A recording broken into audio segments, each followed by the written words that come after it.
Pagka po wala sa Biblia yung pinaniniwala ang aral ng isang tao, tiyak po hindi rin siya makararating sa tunay na pananampalataya. Kung hindi niya matataglay ang tunay na pananampalataya, tiyak din po hindi rin niya matatamo yung kaligtasan na ipinangako ng ating Panginoong Diyos. Kaya nga po, ayon sa pagtuturo pa rin ng banal na kasulatan, alin lamang po ang dapat na tiwalaan at pagsaligan ng pananampalataya sa kabila nga po ng iba't ibang mga haka-haka at mga palagay ng mga tao sa ating panahon. Pakinggan ninyo, at ganito ang pagtuturo sa atin dito po sa Aklat ng Kawikaan.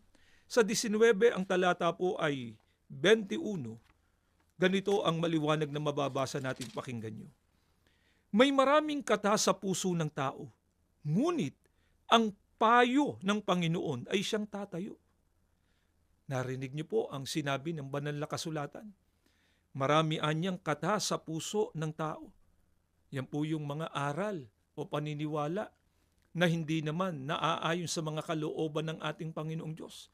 Pero ano po ang tinitiyak ng banal na kasulatan? Yun anyang payo o mga salita ng ating Panginoong Diyos. Ito anya ang tatayo.